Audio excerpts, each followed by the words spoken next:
This is a topic I really have wanted to talk about for a while, and since I've started, this like commentary section on eBandcast, I figured that what the heck, I feel like this would be a perfect time to talk about it.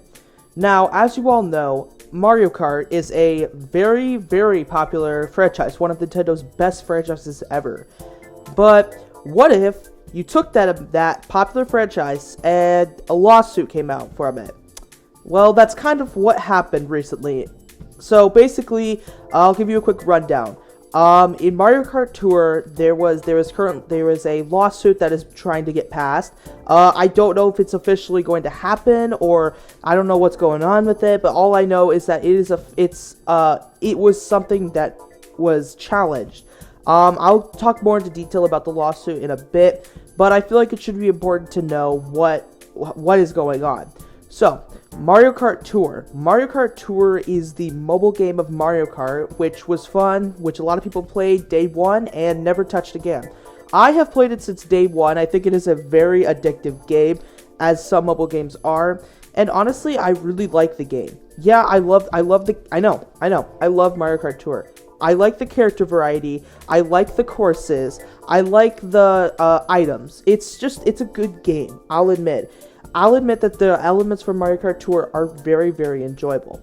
However, you have to remember, this is a modern mobile game, and with it comes microtransactions. Microtransactions are basically elements in the game that you didn't know were that will help you win by paying. So it's essentially a pay to win, which is never fun. And that to me is the biggest downfall of Mario Kart Tour. It's what turned a lot of players off with its insane amount of rubies prices, the gold pass, which, yes, I'll admit, I bought the gold pass, so my points are automatically going to be invalid, but I play Mario Kart Tour a lot, so I figured it'd be a value, I know. But, so what's the deal with the lawsuit? Well, basically, this lawsuit goes like this. The lawsuit basically states that a young kid is suing Nintendo for immoral microtransactions towards Mario Kart Tour. I'm gonna read the section from IGN. I'll put the link of it. I'll put the original link in the description if you want to check the full thing out. Nintendo is facing a lawsuit in relation to Spotlight Pipes loot boxes that were available in the mobile game Mario Kart Tour until September 2022. As reported by Axosis, the plaintiff is a young gamer who spent more than $170 on Mario Kart Tour microtransactions using their father's credit card. The lawsuit alleges that the loot boxes capitalized on and encouraged addictive behaviors akin to gambling, and calls for refunds for all minors in the US who bought them. Mario Kart Tour Spotlight Pipes were fairly typical loot boxes, letting players pay real money to receive a randomly selected reward, though the suit claims Nintendo made it difficult to progress in the game without purchasing them and tricked into spending more money than they would like to. So basically, this is stating, well, some kids spent a lot of money in Mario Kart Tour and tried to get a character, but they couldn't do it. Now, I will say this. Now, I'm going to clear up a common misconception that people have with the game. Yes, Nintendo removed Spotlight Pipes from Mario Kart Tour in September of 2022. I thought it was October, but apparently this article says it's September. But basically, I'm going to just say it. Spotlight Pipes in Mario Kart Tour are not gone.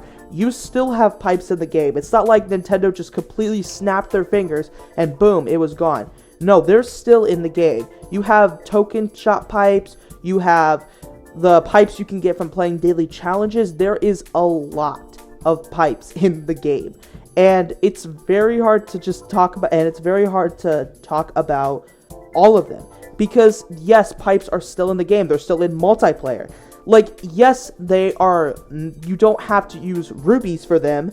I think that was a common complaint people had, was using rubies that you earn to maybe get a character. And that's why the Spotlight Shop and Daily Spotlight Shop exist, so that you can use those to buy the characters. Now, I also want to reiterate something. Mario Kart Tour is a super scummy game with its microtransactions. I know I was praising the game earlier by saying that it's one of the best Mario Kart games and I agree. I do think it is one of the best Mario Kart games, but it has still the worst elements of modern mobile games.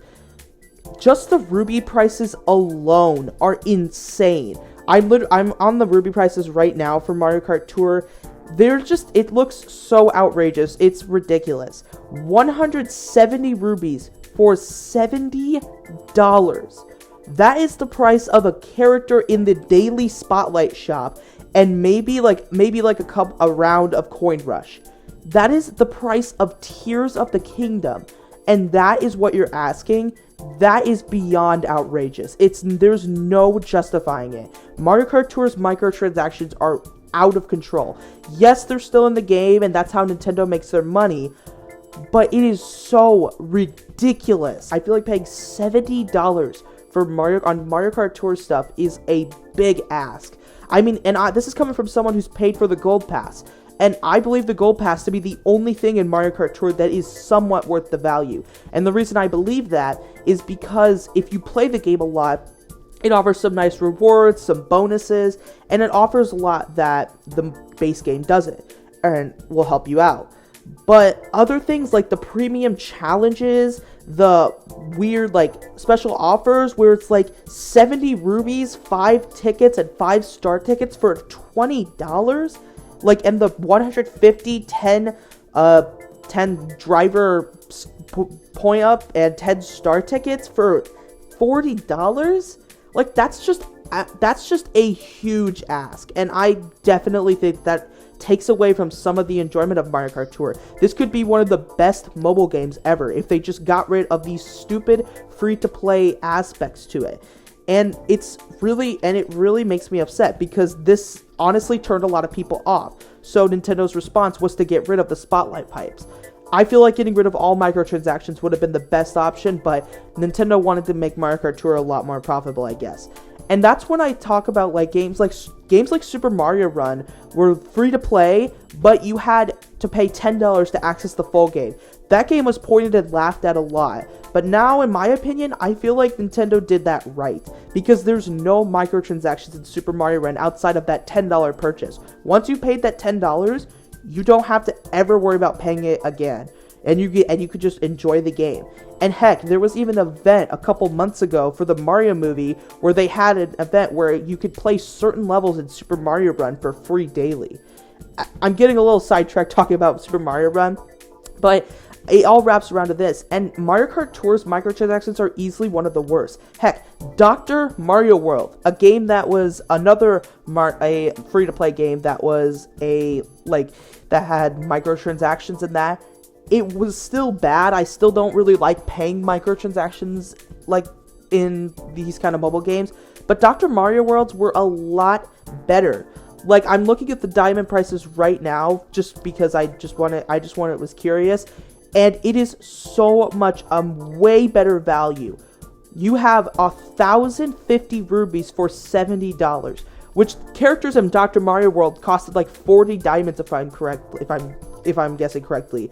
That is a lot. That is a lot more than what you're offered in Mario Kart Tour. Now, I don't like it. I still think that is weird, and I still think that's a pretty big ask, and I feel like paying $70 for what's essentially Tears of the Kingdom for a couple characters in Dr. Mario World. And let me clarify, Dr. Mario World has been offline for nearly 2 years. The game stopped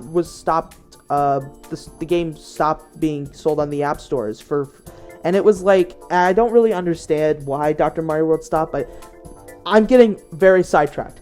But the point is that Mario Kart Tour's microtransactions are indeed a problem, and they are something that needed to be addressed. So, how is this lawsuit going to fare? Obviously, I do not think the dad, and the kid, they are not winning this lawsuit. Nintendo's lawyers are very, very good. I don't think that they're going to win if this lawsuit even happens. I would be really amused if this lawsuit ended up happening, because it just feels super weird to I don't know, it feels like something really strange that is happening.